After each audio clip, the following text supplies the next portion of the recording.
Mesdames et messieurs, bonsoir. On se retrouve dans cette édition de 22 heures. Voici les titres de ce soir. Le chef de l'État possède du livre.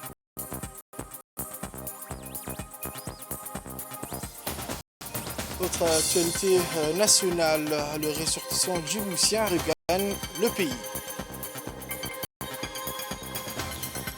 Et enfin, pour les actualités internationales, la pollution entraîne le décès prématuré de 1200 morts par an en Europe.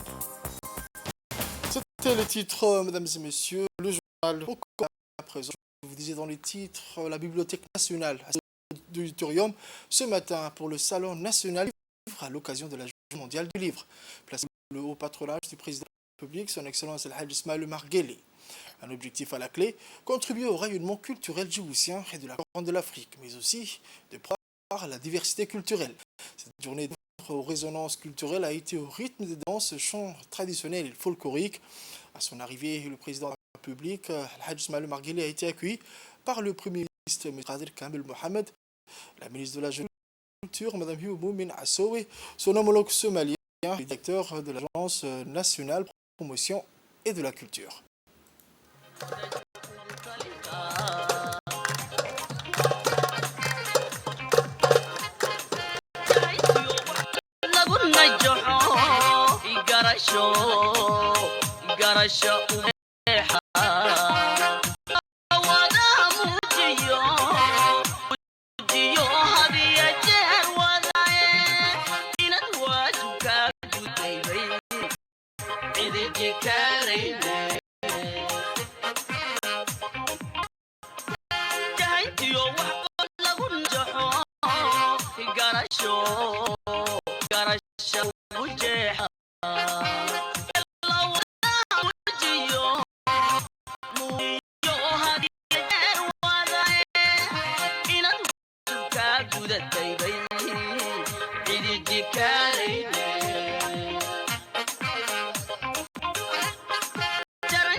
Au cours de cette journée, il s'agit de rehausser le prestige et l'importance du livre dans les hautes instances du pays, mais aussi de susciter et encourager les créations littéraires nationales.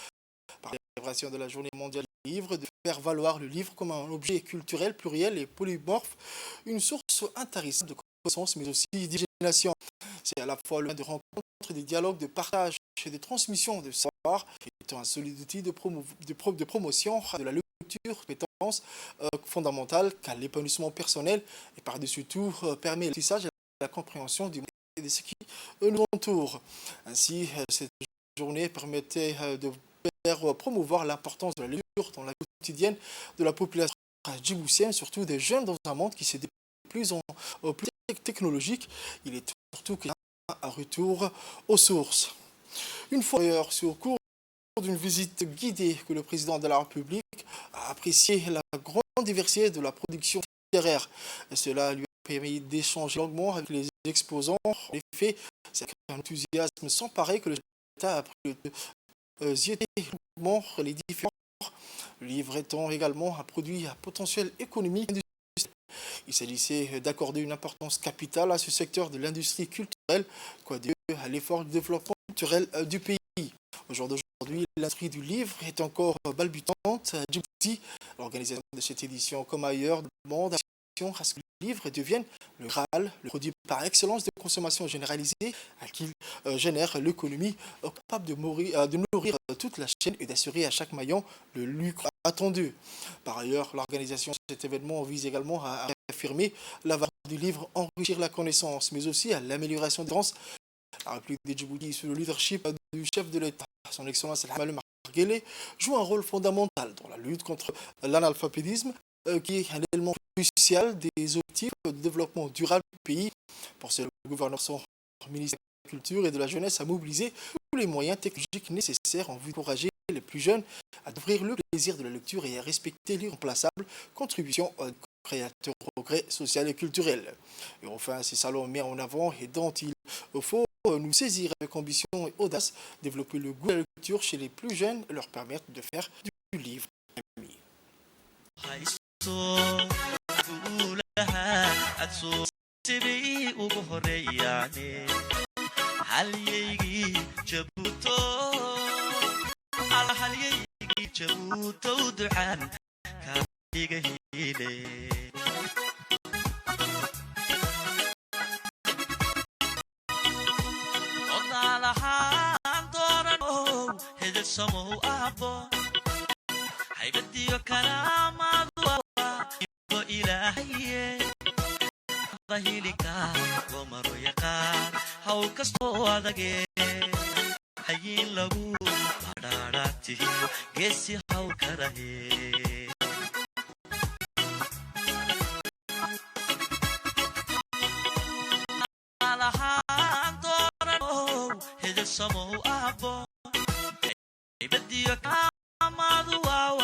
Et ensuite fut le venu où il a rencontré le Gotha littéraire djiboutien, les écrivains, en d'autres termes, les auteurs de la chaîne du livre djiboutien.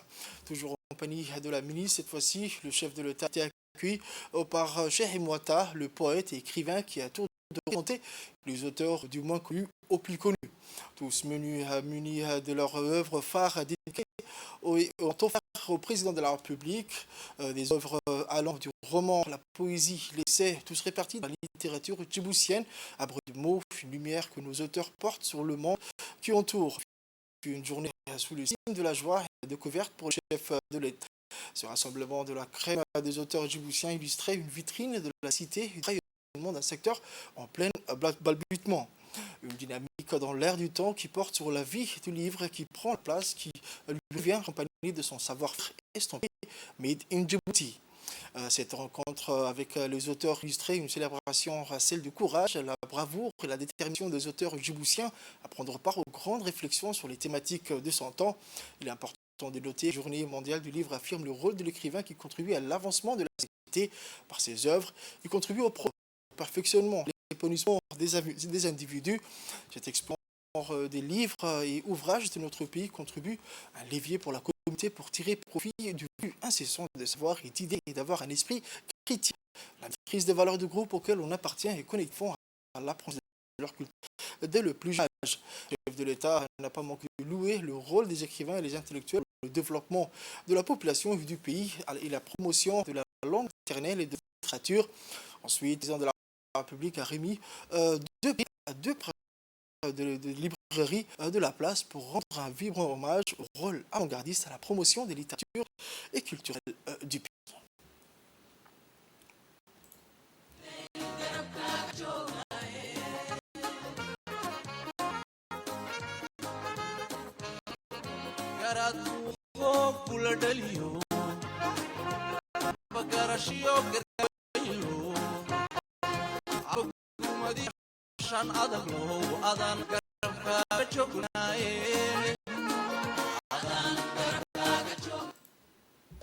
Donc voici un extrait de la réaction du président Ismaël Omar Guelleh à la presse à l'issue de la cérémonie. On écoute le président.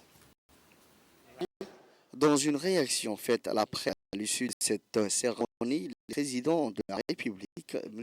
Ismaël Omar Guelleh, s'est réjoui du niveau élevé de qualité et de la diversité des œuvres exposées au sein du Salon des livres de Djibouti. La gamme variée des livres exposés démontre combien notre pays dispose d'auteurs et d'écrivains susceptibles d'aborder avec profondeur et générosité les domaines distincts de compétences. À travers ces salons du livre, notre pays marque indubitablement de son empreinte à l'univers mondial de la création artistique, intellectuelle et culturelle. C'est dans le même élan réjouit aussi le président de la République, Ismaël Omar Guelleh. Le ministre de la Communication somalien présent à l'événement a indiqué que c'était une grande occasion. Quand on parle du développement des êtres humains, leur base, c'est le savoir et la connaissance. Donner l'opportunité de partager le savoir montre que la connaissance est un passage, un pont qui relie la vie des êtres humains des différents continents du monde, spécialement dans cette partie du monde. Il a cité que la célébration djiboutienne de la Journée mondiale du livre est de partager la connaissance du défi de relier les populations des différents pays qui n'ont une relation vivre ensemble, c'est comprendre la coexistence spécifique des peuples de cette partie du monde. Aujourd'hui, c'est à la fois le moyen de partager, de transmettre le savoir, un solide outil de promotion de la lecture tant à la compétence fondamentale qu'à l'épanouissement personnel, et surtout permet ainsi l'apprentissage et la compréhension du monde et de ce qui nous entoure. Voici à présent un extrait de la réaction de la ministre de la Jeunesse et de la Culture, le Dr Hibo Assoué. Aujourd'hui, à l'occasion de la célébration de la Journée mondiale du livre, d'avoir organisé cette rencontre, ce grand salon du livre, au patronage du président de la République. Je le remercie en premier pour être toujours en avant et pour soutenir toujours et mettre l'ami du livre et de la culture. Donc je remercie aussi tous les auteurs, les écrivains, les éditeurs, les exposants. Il y a eu une quinzaine d'exposants, un nombre de livres quand même assez conséquent qui ont été exposés.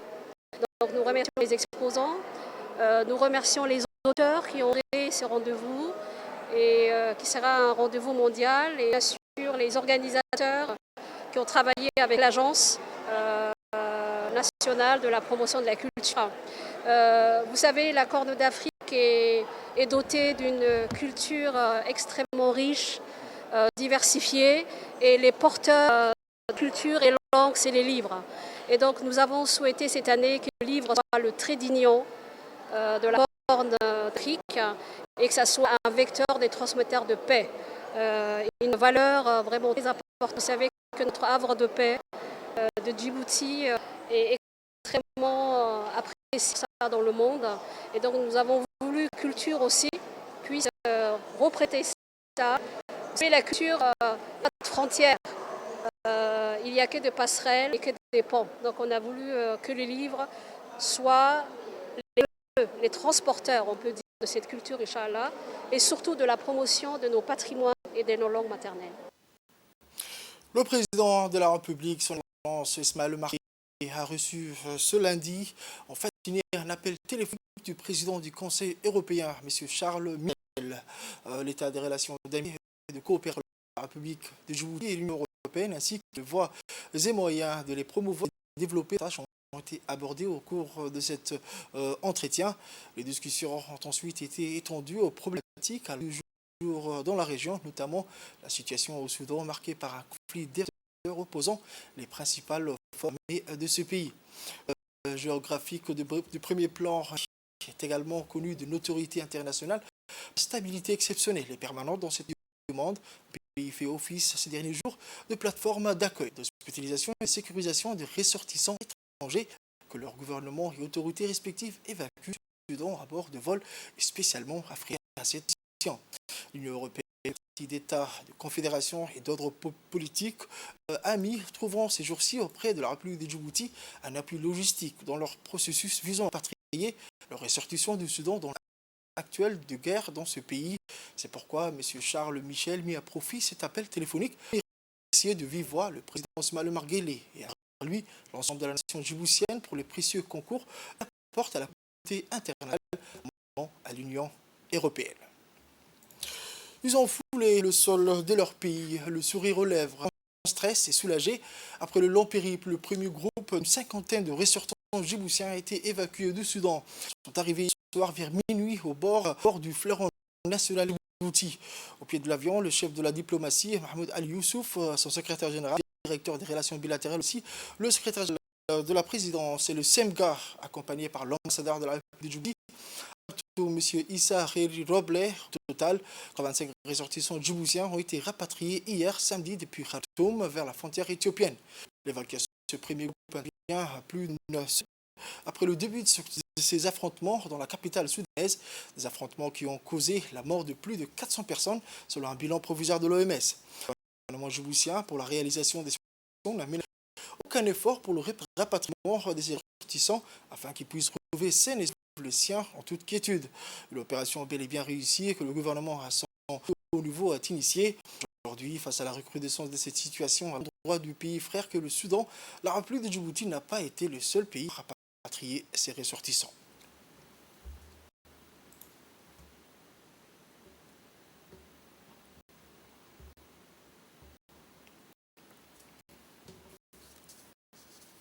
On écoute à présent la réaction de l'ambassadeur de Djibouti, Issa Kheri Roble, qui accompagne les ressortissants djiboutiens durant tout leur voyage jusqu'à Djibouti.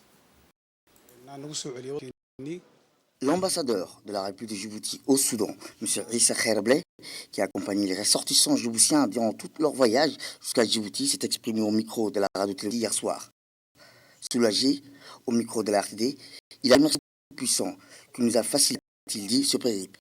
Il nous a fait part du bon déroulement de ces opérations et l'investigateur, en l'occurrence le président de la République, son Excellence Ismaël Omar Guelleh, qui, soucieux du bien-être de ses citoyens djiboutiens, suivait de très près la situation, a déclaré. Son chef de la diplomatie, Mahmoud Ali Youssouf, qui nous contactait chaque jour, et le directeur général de la radio de Djibouti, qui a été en contact avec moi chaque jour sur la situation et diffusé sur les antennes nationales, le directeur de Djibouti aussi. Plus loin, l'ambassadeur de Djibouti s'est félicité comment chacun a apporté sa pierre à l'édifice pour cette opération. C'est à l'unisson que nous sommes organisés en tant que Djiboutiens, a-t-il avoué avec T. Ils sont au total 85 personnes, composées d'étudiants, d'amis et du personnel diplomatique. Une autre vague viendra. Et enfin, nos prières vont pour le peuple frère qui est le Soudan, a-t-il déclaré, afin qu'il puisse trouver la paix le plus rapidement possible, a-t-il souligné.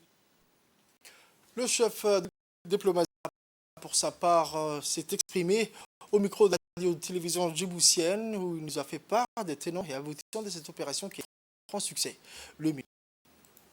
Nous avons reçu la première vague de nos ressortissants qui ont été évacués du Soudan. Je crois qu'aujourd'hui, nous sommes portés par un sentiment d'abord de soulagement et ensuite de fierté que notre gouvernement, sous la houlette du chef d'État, son Excellence M. Ismaël Omar Guelleh, qui a depuis le début de cette crise au Soudan, a donné les instructions au gouvernement pour que l'évacuation de nos compatriotes au Soudan soit actée rapidement. Le périple a été difficile. Ça fait 3 jours que l'ambassadeur Sakhere, avec nos compatriotes, ont pris le chemin, n'est-ce pas, de Gadaref vers la frontière éthiopienne, ont passé une nuit à Gadaref, prise en charge complètement par nos amis soudanais, que nous remercions d'ailleurs. Si cette évacuation était possible, c'est grâce au gouvernement du Soudan aussi. Et nous souhaitons que ce pays retrouve très rapidement la paix et la stabilité. Ensuite, à la frontière, nos ressortissants ont été accueillis par donc, les autorités de l'immigration qui nous ont également facilité l'entrée, n'est-ce pas, sur le territoire éthiopien. Nos compatriotes ont passé la nuit dans une petite ville qui s'appelle Kalabat et ensuite sont arrivés à Gondar et nous avons envoyé un avion de Djibouti Airlines pour pouvoir récupérer la première vague de nos ressortissants. Ils sont arrivés fatigués et il y a beaucoup d'enfants, de femmes, de personnes vulnérables. Mais grâce à Dieu, alhamdoulilah, ils sont là, de retour dans la patrie, au milieu de leurs siens, de leur famille. Et aujourd'hui, je crois que ce qu'on peut exprimer ici, au nom du gouvernement de Djibouti, c'est notre fierté d'avoir accompli nos devoirs à l'endroit de nos concitoyens. Nous allons écouter les propos d'un jeune ressortissant djiboutien. Un ressortissant djiboutien a exprimé ses remerciements et sa gratitude au président de la République, Excellence Ismaël Omar Guelleh, pour cette directive visant à évacuer les citoyens du Soudan. Il a souligné que l'ambassadeur djiboutien à Khartoum a déployé des efforts inlassables pour évacuer les ressortissants djiboutiens. Il a indiqué que le personnel de l'ambassade a rencontré de nombreuses difficultés et obstacles pour recueillir et évacuer les ressortissants djiboutiens jusqu'à ce que nous atteignions la frontière soudano-éthiopienne. Il a également souligné que le voyage entre la capitale soudanaise et l'Éthiopie a duré 3 jours par voie terrestre.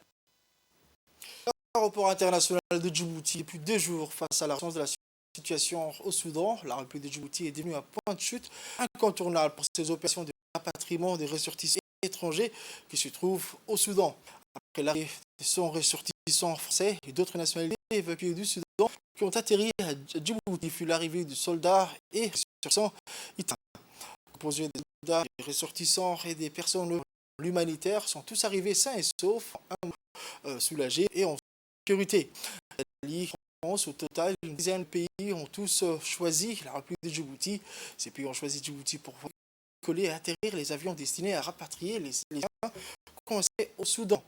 Pour cela, les autorités djiboutiennes ne ménagent aucun effort et ont mobilisé d'importants moyens.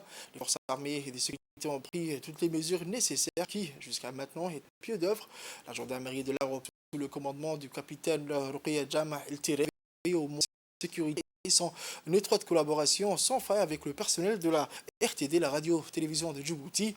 En outre, toutes les personnes de l'aéroport qui renforcent cet effectif, quant à elles, l'armée de l'air a ouvert ses locaux pour héberger les personnes évacuées depuis le Soudan. En somme, une organisation, une préparation minutieuse des autorités.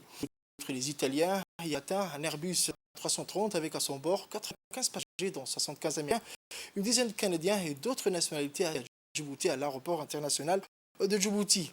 En début de soirée, vers 18h, un autre avec à son bord des ressortissants français a atterri à l'aéroport international de Djibouti, suivi par un appareil espagnol dans le cadre des mesures adéquates initiées par le gouvernement djiboutien.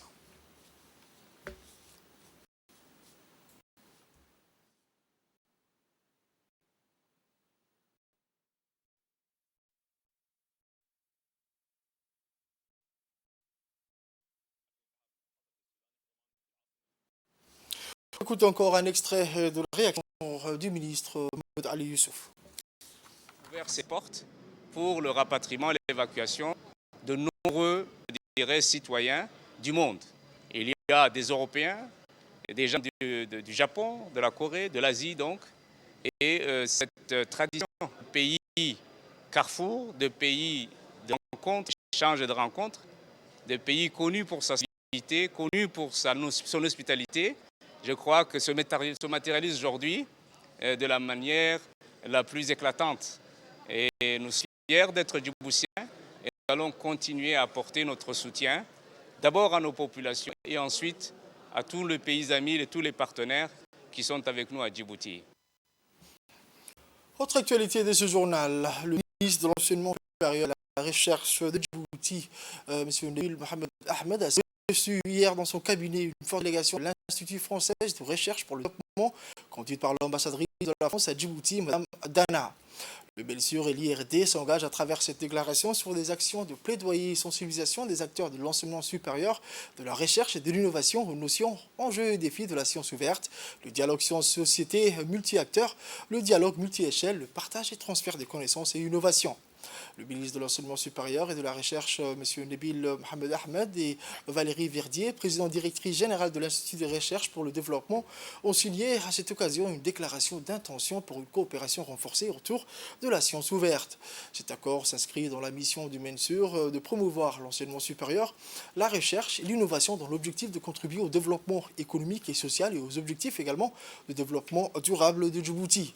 Il répond aux missions du Centre d'études et de recherche de Djibouti de développer la recherche multidisciplinaire au service du développement durable et à celle de son observatoire régional de recherche sur l'environnement et le climat de trouver et développer des solutions aux impacts de la crise climatique et environnementale et pour cela de promouvoir la production, la gestion, l'accès et le partage ouvert des informations et données pluridisciplinaires liées aux changements climatiques et environnementaux.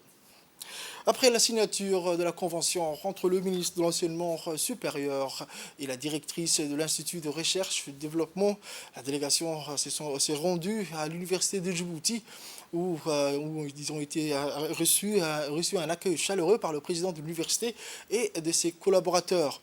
La directrice de l'IRD a eu une réunion informelle avec le président de l'université et les discussions ont porté sur le renforcement des relations partenariales entre les deux institutions. Rappelons que l'IRD est un organisme de recherche publique français pluridisciplinaire qui, depuis près de 80 ans, s'engage dans des partenariats équitables avec les pays du Sud et dans les outre-mer français.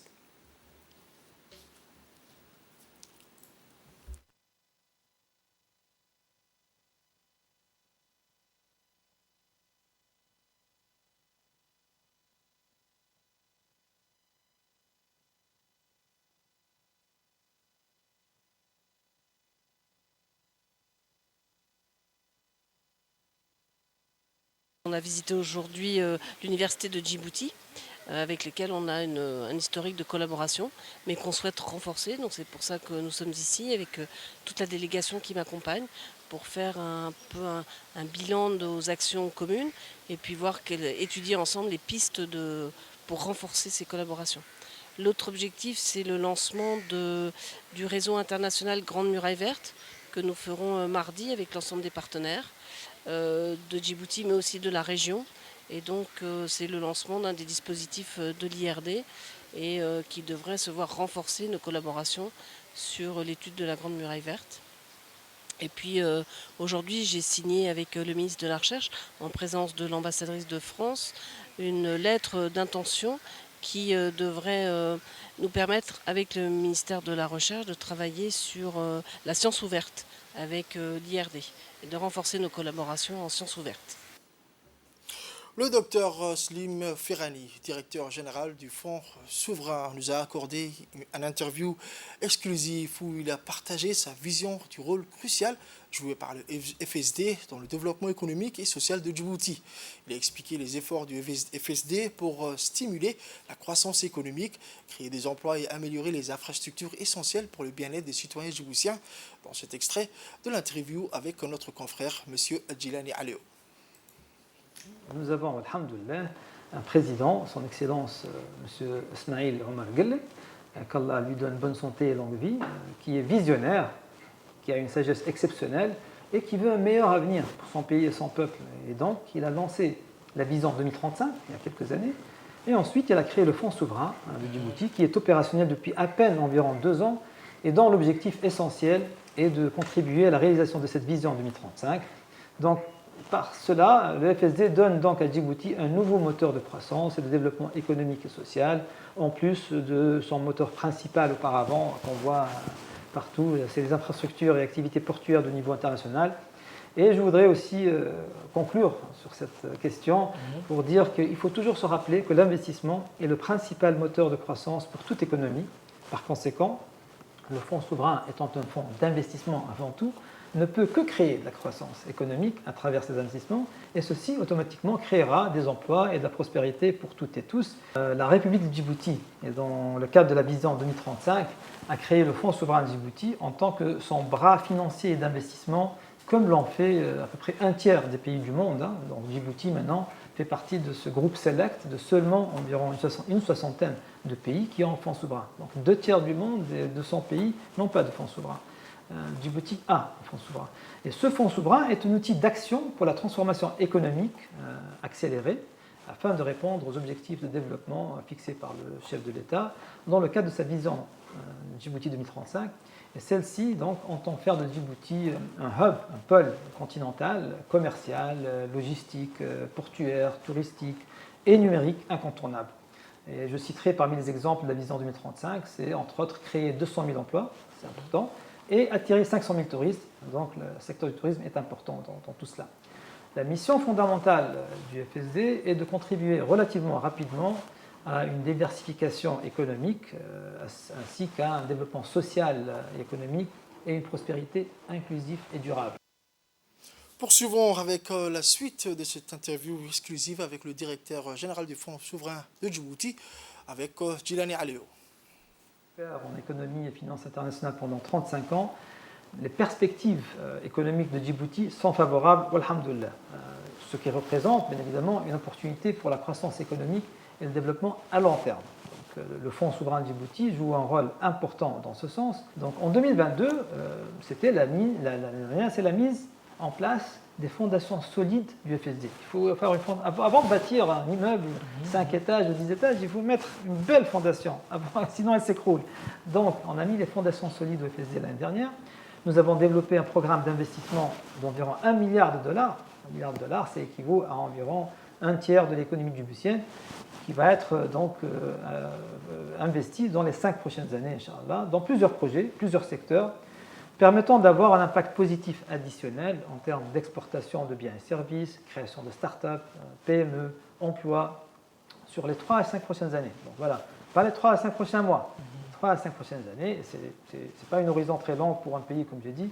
Et donc, après l'année des fondations solides 2022, l'année dernière, cette année, 2023, le présent maintenant, et le futur, donc le présent, pour nous, 2023, pour nous, sera, Inch'Allah, l'année de décollage du FSD, l'année des premiers investissements, comme bientôt donc, la société de financement participatif qui est connue comme le crowdfunding. Autre nouvelle de ce journal, la garde-côte djiboutienne a mené une opération de grande envergure le 23 avril 2023 pour nettoyer les plages de la Siesta et du Héran dans la capitale. Cette initiative visait à fournir aux usagers des plages un cadre agréable et sécurisé pour la baignade en débarrassant les abords des déchets dangereux tels que les détritus de ferraille et les lames de rasoir ainsi que des déchets plastiques tels que les bouteilles d'eau et de soda qui polluaient la plage. L'opération de nettoyage des plages de la Siesta et du Héran a été menée sous la supervision du colonel Baïs Omar Bokoré, commandant de la garde-côte djiboutienne, qui a souligné l'importance de préserver la beauté naturelle de ces espaces pour le bien-être des citoyens et l'attractivité touristique.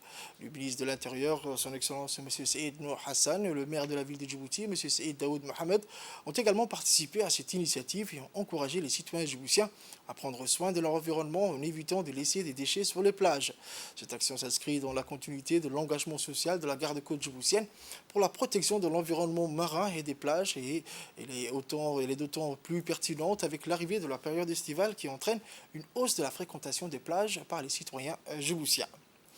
On écoute à présent une réaction recueillie par nos équipes sur place. À sa tête, le colonel Ouass Omar Bokoré, commandant de la garde-côte djiboutienne, a lancé une vaste opération de nettoyage de plages qui se trouvent à l'intérieur de la capitale, à savoir la plage de Siesta et la plage d'Héran. C'est une opération simultanée.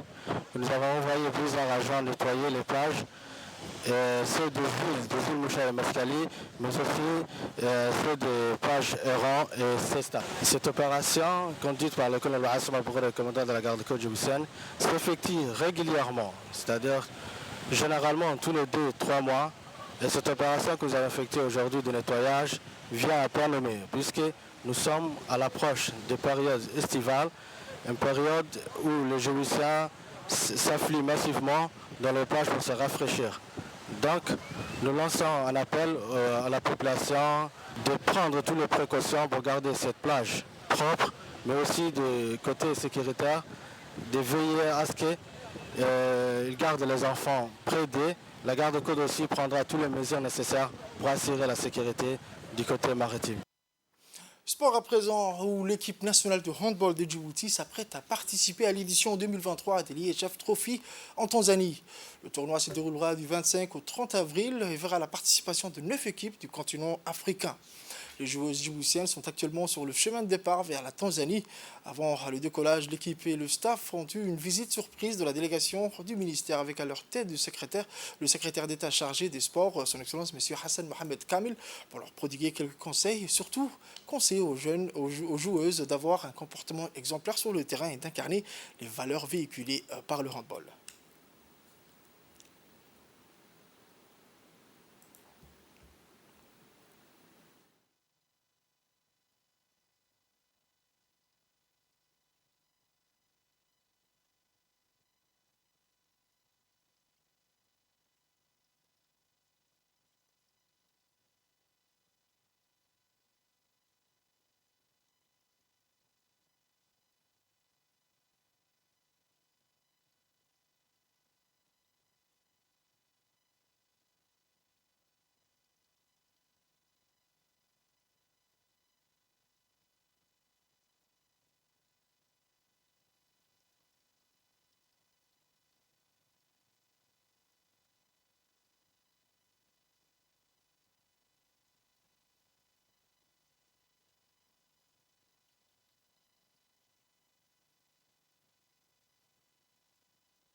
Fatouma Ismail Mohamed, je suis dans l'équipe nationale du handball. Comme vous le voyez, on s'apprête à partir, on est dans l'aéroport, on va participer à l'IHF Trophy Challenge filles.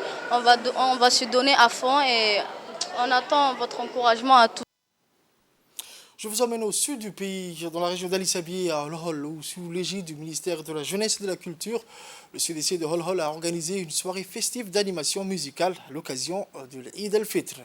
La ville de Holhol a viré au rythme des festivités magnificentes, ineffables, était présent lors de cette cérémonie festive le directeur de région du MJC, M. Suleiman, les mouvements associatifs des femmes et des jeunes, les différentes composantes également de la population de Holhol. Au menu, des chansons musicales, des danses traditionnelles et modernes, des morceaux de sketch, les artistes vedettes, les divas de la chanson interprétant des chansons patriotiques captivantes. Les jeunes talents et icônes populaires de la chorégraphie se sont succédés sur la scène sous les applaudissements d'un public égayé, baignant dans une euphorie jubilatoire.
gabadhaad ka heshay reerkii waati u cilmileeyihiin innakii baa bahraadane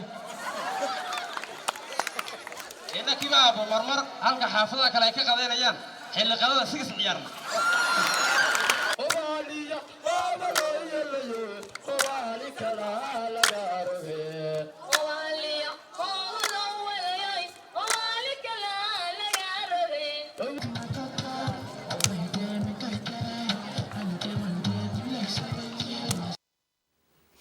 Aujourd'hui, en fin de l'après-midi, quartier 5, dans la commune de Boulaos, un incendie a ravagé une maison. On déplore malheureusement un décès, malgré les efforts déployés pour éteindre cette catastrophe.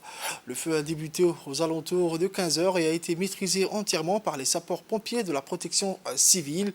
Le président de la commune de Boulaos et les députés du quartier s'est rendu sur les lieux de ce drame.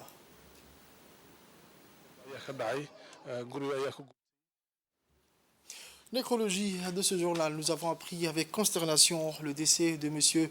Hassan Mohamed Hassan en Turquie, où il a été évacué pour soins ce vendredi soir.